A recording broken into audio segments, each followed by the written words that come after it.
Now we're live. Turn that down. All right. So my name's Chris Berry with Castle Wealth, and we do these weekly wisdom webinars every Wednesday at 1 o'clock, and then it is saved to our YouTube channel.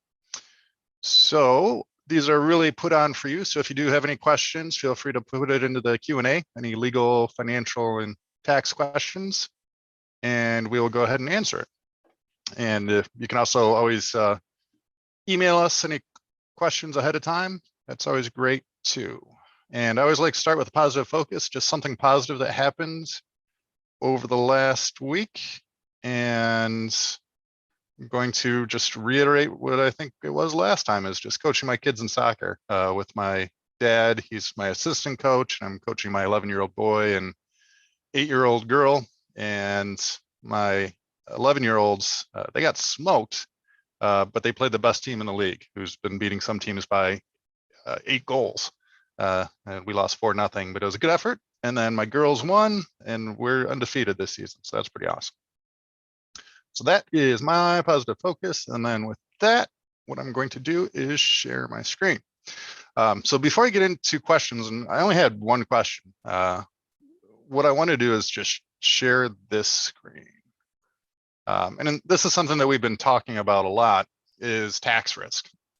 So this was a report. I just like the way that this was laid out, where one of the biggest risks, I think, for anyone who's saved money or is saving money is taxes going up in the future. And if you want to copy this, I can email it to you afterwards. Just reply to the email and I'll send a copy to you. But what this is showing, most important, look at that red line on that graph, and hopefully you can see it. Let me see if I can zoom in. Hit that button. Yep. All right. So what that red line is historical highest marginal tax rates. So right now, the highest marginal tax rate is 37%. And when the Tax Cuts and Jobs Act ends, or President Biden's tax proposal goes through, that's going up. But we just assume it's always going to be at this same, whoops, why did that resume share? We just assume that it's always going to be at that same relatively low level. When you look back historically, what's the largest or highest marginal tax bracket?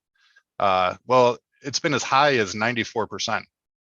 And granted, that was during World War II, but guess who was an actor during that time? Ronald Reagan. And so if he made 2 movies in 1 year, he'd be paying 94% tax on anything further he earned.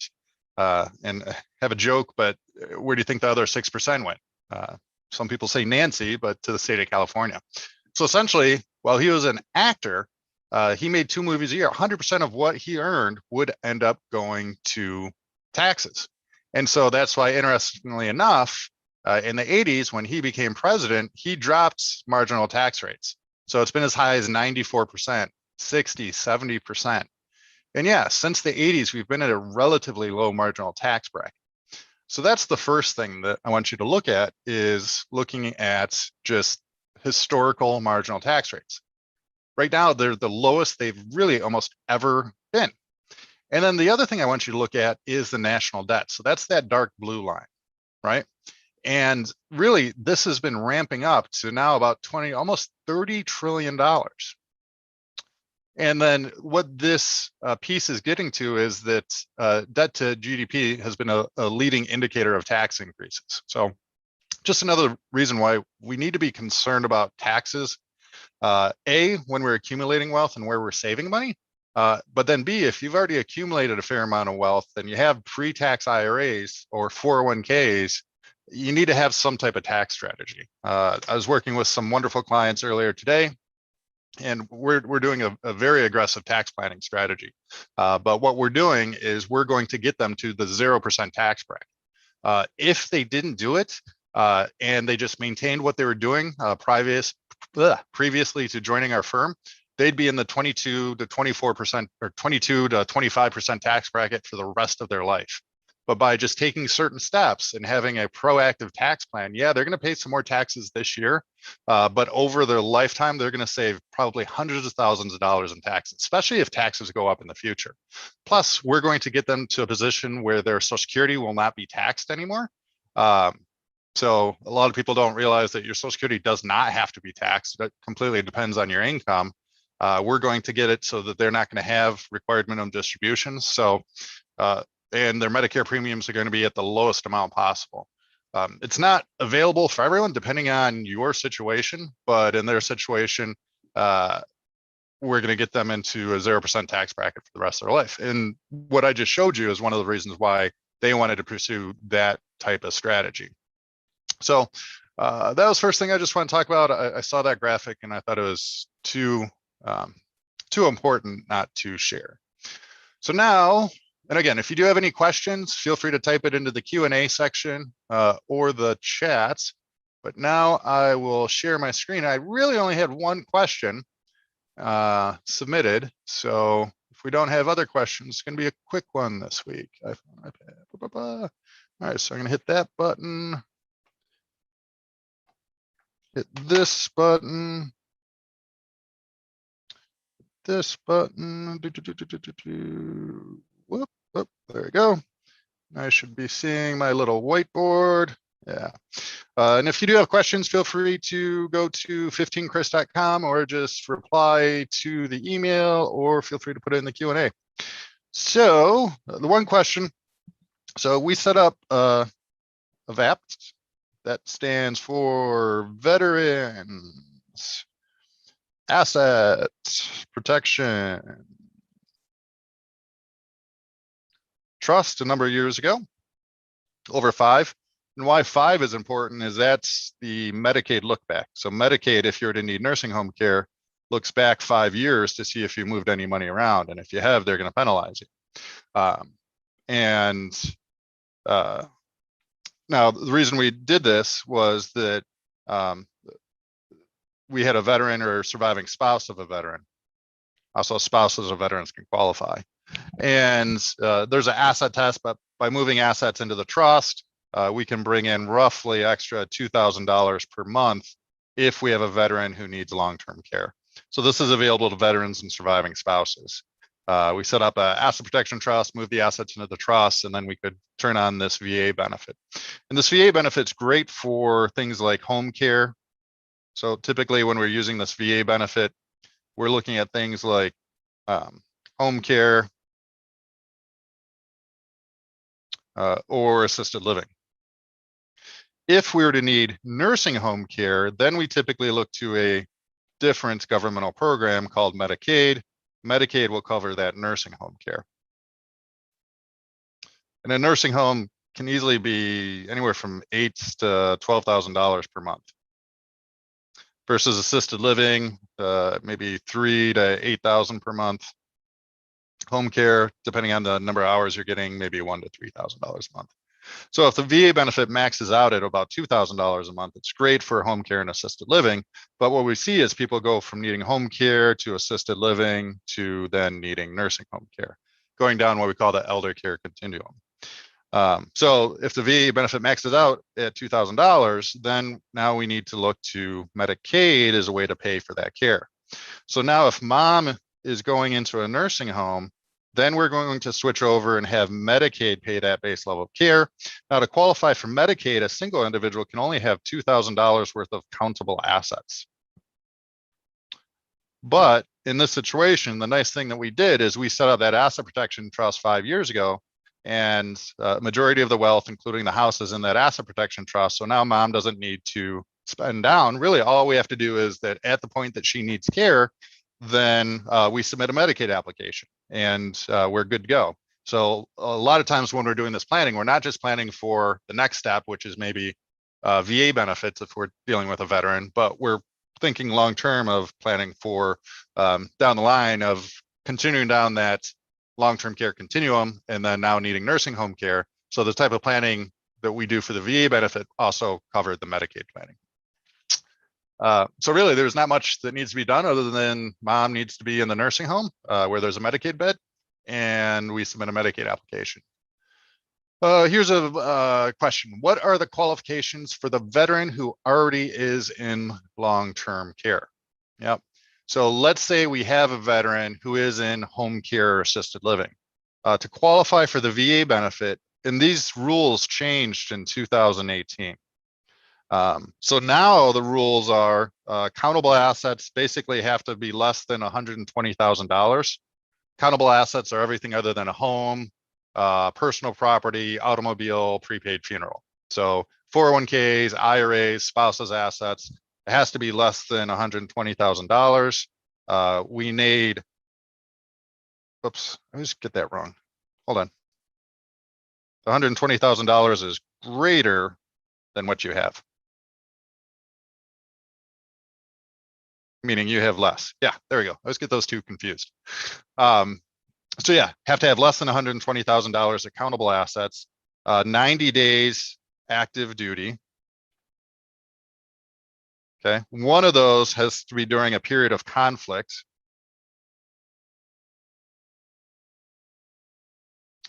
Cannot be dishonorably discharged.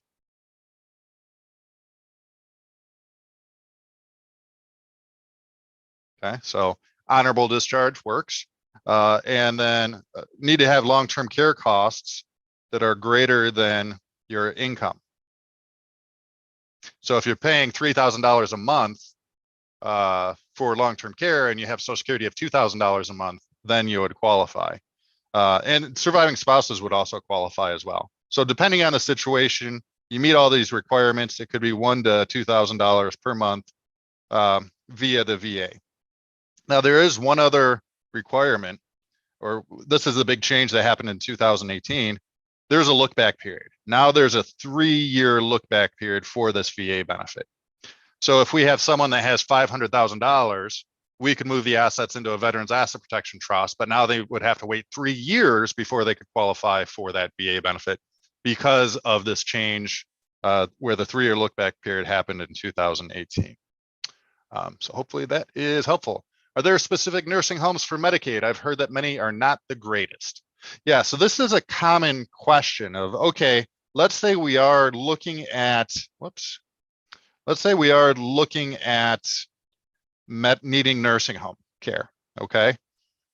And there's two types. There's what's called, or there's two main ways to pay for it. One is called private pay, and the other is through Medicaid.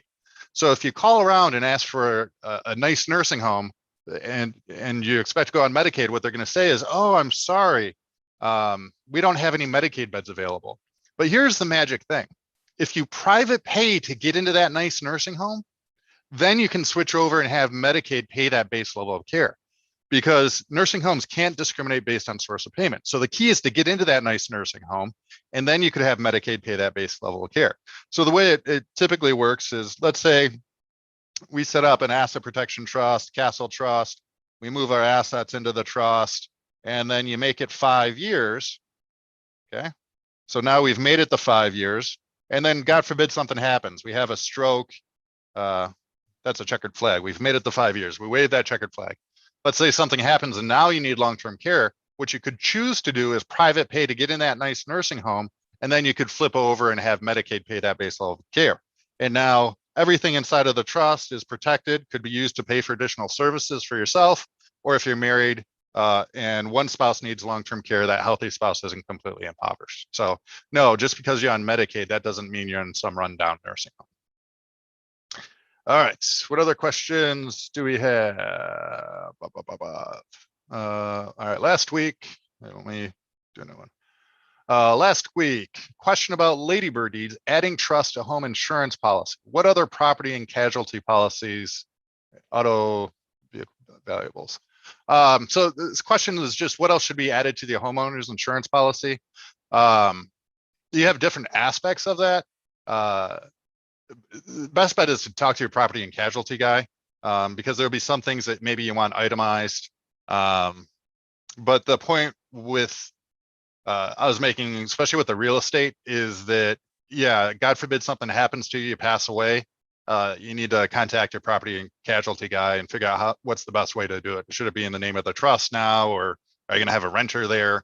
Yeah, okay. Is a family LLC manager required to charge a fee to the LLC owners? So question, is a family LLC manager required to charge a fee to the LLC owners?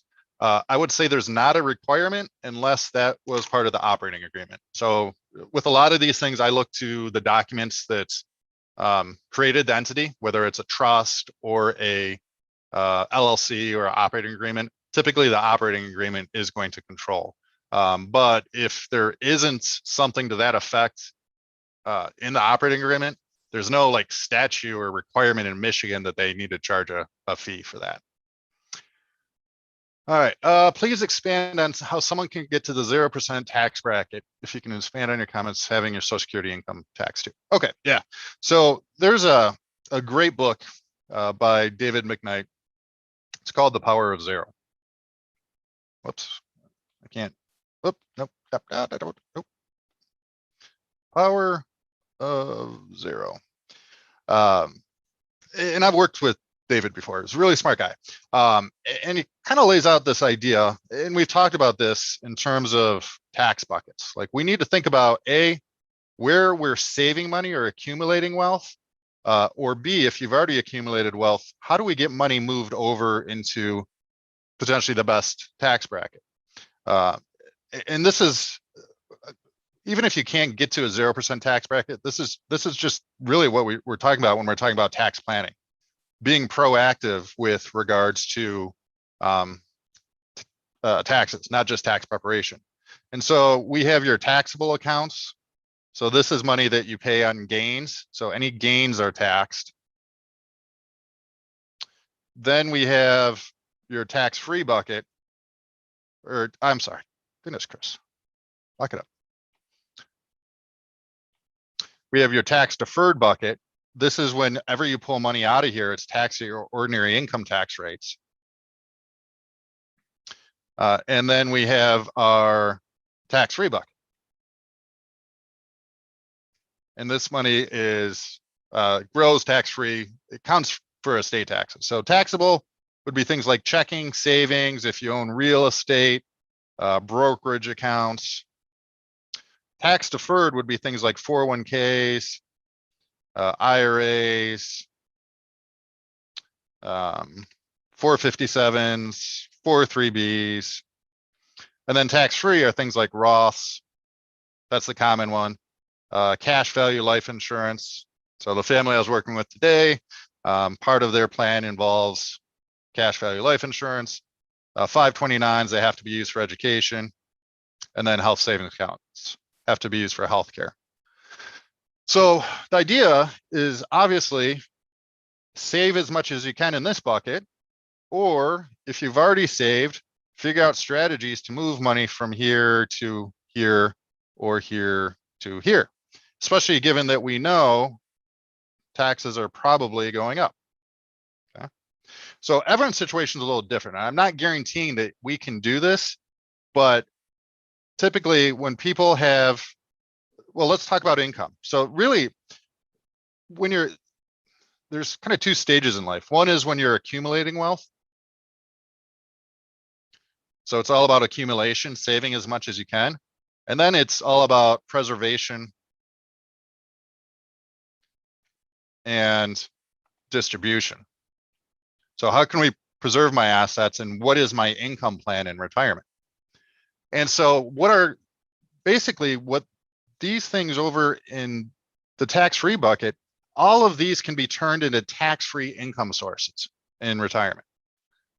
So if you need $100,000 of income in retirement, and all of that is coming from either a Roth, from cash value life insurance, 529s, you're probably not going to have, maybe you have health savings accounts. If we're turning on these different tax-free, all of these can be tax-free income sources. So if all of your income's coming from here, instead of coming from taxable sources, what are taxable sources or taxed? Pensions, okay? That's always taxed at income. Required minimum distributions. So you're forced to take money out at 72. Drawing down from IRAs. So even if you don't need RMDs, but you need that for income. And then here's the interesting one. Social Security could be taxable or could not be taxable. So in reality, like even for my own planning, I'm trying to set up, my goal is to have these 4 sources of tax-free income in retirement. So the key with Social Security is if your taxable income is greater than roughly 44,000 as a married couple per year, then your Social Security will get taxed at 85%. Well, if your only sources of income are not a pension, you don't have RMDs because you've pulled money out of the IRAs already, you're not drawing down any pre-tax accounts. If all of your income is coming from over here, then guess what? Your adjusted gross income is zero, and now your Social Security doesn't even get taxed. So that's kind of the theory behind the power of zero. Because also understand you have things like standard deduction too. Like standard deduction is a married couple, about 24,000 adjusted for inflation. So you factor in all these different things, and the strategy, even if you can't get to necessarily zero, is to get to the most tax efficient distribution plan as you can in retirement. And that's typically it's not your CPA or tax preparer. They're not going to help you with this. Their job is to minimize taxes in any specific year. Like clients I was talking about, they had a tax preparer accountant in town, and last year they were in the 0% tax bracket, and they thought they were doing good. But when I showed them that, hey, once you turn 72 and you got to turn on these RMDs, you're going to get absolutely walloped in taxes. You're going to be at the 22 or 24% tax bracket the rest of your life. We develop a strategy so by the time we flip on Social Security at age 70, by the time that we and if we deal with the IRAs prior to that, then you're not going to have any taxes for the rest of your life. And again, if you have things like pensions that are already set up, you can't really get there. But this is one of the reasons why we have a discussion of should we take the income from the pension or should we take a lump sum distribution? So if you've accumulated wealth, you have this unique opportunity where taxes are low to move money around to try to make the rest of your retirement less or more tax efficient. And then if you're saving money, think about where you're saving money. Which bucket are you saving? Are you saving in all the buckets? Are you only saving all your money in the tax deferred? Because that's what I've seen a lot is a lot of people in retirement, they just kind of subscribe to save everything inside of that 401k or 403b and all their money sitting here. And then all of a sudden they turn 70 or 72 and they're like, oh, I'm going to get killed in taxes. Because it is a little bit of an assumption that you're going to be in a lower tax bracket in retirement. That's not always the case. Most of the time, if you don't do anything, you're going to be at the same tax bracket, just on the lower end of that 22% tax bracket for the majority of people that I see. A couple more questions here. Whoops, some in the chat. Thanks. Even the best private nursing homes are still terrible. Yeah, I'd much rather be living at home independently than in a nursing home. I'd much rather be in an assisted living than a nursing home. People are only in a nursing home if typically they have to be there. Thank you for the clarifications on veteran benefits. You are welcome. Here's another question. Can annuities put into revocable, irrevocable, and or castle trust? The answer is yes.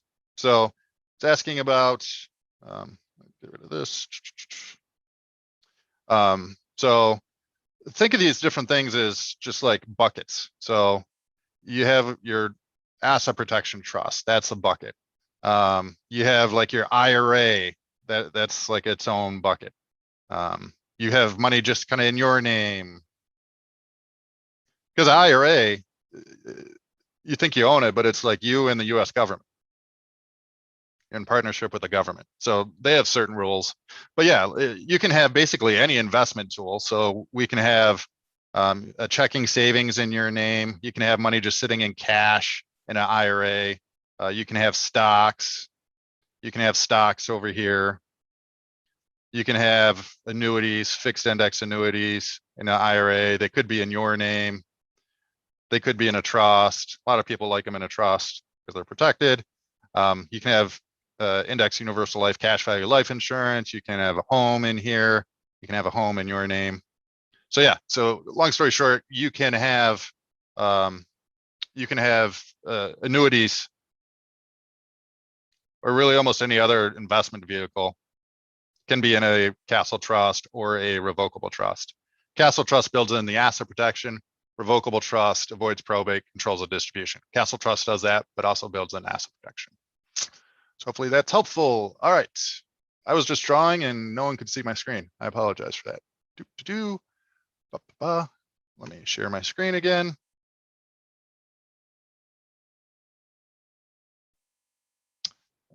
Let me share my screen. It's not letting me share my screen now. No big deal. You didn't miss that one grade of a drawing. All right. Another question here.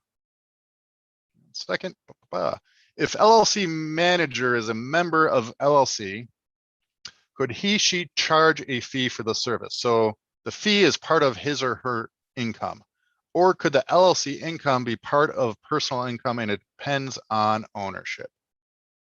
Charge a fee for services. Yeah. So you have the LLC and then you have the member of the LLC. So yeah, a member of the LLC can charge for their services. So is the fee part of his or her income? Yes, the fee would be his income. Or could LLC income be part of personal income? Yes, LLC income could be part of personal income. So the thing with LLCs and why people like LLCs is they're very flexible. A lot more flexible than a lot of other business structures. And you can set it up so it's taxed at the LLC level. You could have it set up so it's passed through. You could have it taxed as an S corp. So yeah, you have a lot of different options with the LLC. And that's where typically people look to two different routes to set up an LLC. One is through an attorney and the other is through a CPA. But really you want to have both of these things coming together to figure out which is the best structure. Should it be an LLC and how should it be taxed? Because there's also liability, like limited liability company. Different types of structures have different protections. So I wouldn't just rush out and have a CPA. I wouldn't just rush out and set up your own LLC. I wouldn't just rush out and have an attorney set it up without considering the tax implications, nor would I have an accountant set it up without considering the legal ramifications. So it really is kind of a legal, tax, and financial question. And that's really how we're set up, is we help clients put together legal plans, financial plans, and tax plans. So hopefully that's helpful. But really, that's kind of almost, it depends on, you have a lot of flexibility with LLC. Let's just leave it at that. All right, any other questions? Going once, going twice. All right, sold. All right, and just one thing, just starting from the beginning that we start off with, like tax planning, we're knee deep in it right now because there's certain things that need to happen before the end of the year. So it shows up on this tax year because things might be changing next year, especially with President Biden's proposal. We'll see what happens with that. Another question just came in. Is a castle trust what other companies might call a hybrid trust? Maybe. It kind of is a hybrid. You have like all the best qualities of a revocable trust where you can make changes to it. You can change beneficiaries. You have access to income. You pay taxes the way you normally do. It avoids probate. You can control the distribution upon death, but it just builds in the asset protection. So basically what we did is a group of attorneys has looked at, all right, we used to do these irrevocable trusts for estate tax purposes where we had to protect against state taxes because the state taxes were at $600,000. Meaning if you had more than $600,000, 45% of that when you died could go to the federal government. Now it's at $11 million scheduled to come back down. And then people were living longer than ever. So people stopped coming to us attorneys to say, hey, I'm concerned about estate taxes. Instead, they came to us saying, hey, I'm concerned about liability or creditors, or the big one being long-term care costs. And so what we did is we reworked these asset protection trusts that protect against state taxes, but now you're not concerned about that as much. Maybe you are in the future, or maybe you are now, but now they're structured to protect against like Medicaid look back and protect creditors. So really at the end of the day, think of it like biology class. Like if you remember, there's like genus and species. So you have trusts. There's tons of different trusts out there. Like sometimes when I talk to other people and they want to sound like super smart. They're like, hey, have you done a GRAT or a GRIT or a CRT or this or that? There's lots of different types of trusts out there. Really, there's two types. There's revocable and irrevocable. And then it's just a matter of how are you setting those up. So yeah, the Castle Trust, it is a grantor trust, meaning you pay taxes the way you normally do, but it doesn't protect you against state taxes. If we're concerned about estate taxes, then we'd be doing something else. Is it what another company might call a hybrid trust? Maybe. But what one person calls one thing could be completely different and they could call it the same thing. So it's all about figuring out what your goals are, figuring out what is the best strategy to help you choose the goals, and then pick the right tools and just make sure that you're using the right tool at the end of the day. So maybe a Castle Trust is the right tool, maybe not, depending on your situation. Can two individuals living together create a trust to address joint property and individual life insurance policies? Yeah. So we have two people, let's say they're not married, and could they create a trust together? The answer is yes. We have trusts set up where it's like mom, dad, and the son, and they're all trustees, and they all created the trust because they're all going in on some property together, and they wanted the asset protection trust. So yeah, with trusts, just like LLCs, they're very flexible. And I'm not saying everyone needs a trust. I have plenty of people that don't have a trust because they just want to avoid probate and they don't really care where stuff goes. But yeah, so two individuals living together create a trust to address joint property and individual's life insurance policy. Yep, we can certainly do a joint trust. We could also do separate trusts too. So sometimes we do separate trusts, but usually we would, with married couples, usually we do joint trusts. Two individuals living together, let's say usually we do separate trusts, but we could certainly do a joint trust. All right, any other questions? All right, then with that, I have 3 soccer games this weekend. So we had one rescheduled and canceled. Here's another one.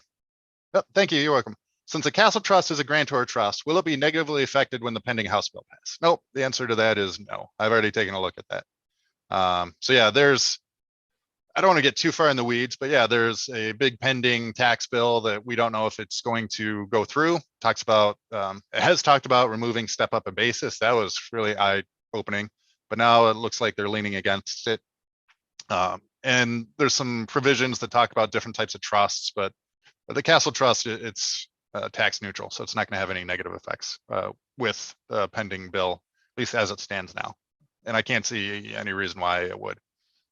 Really what they're going after is trusts that are grantor trusts, but are looking to evade estate taxes, or kind of taking advantage of some of the gifting rules, but that's not going to be the Castle Trust. So, all right. Thank you. Excellent as always. Thank you for the feedback. All right. Take care, everyone. Bye-bye. Bye-bye. Make it a great week.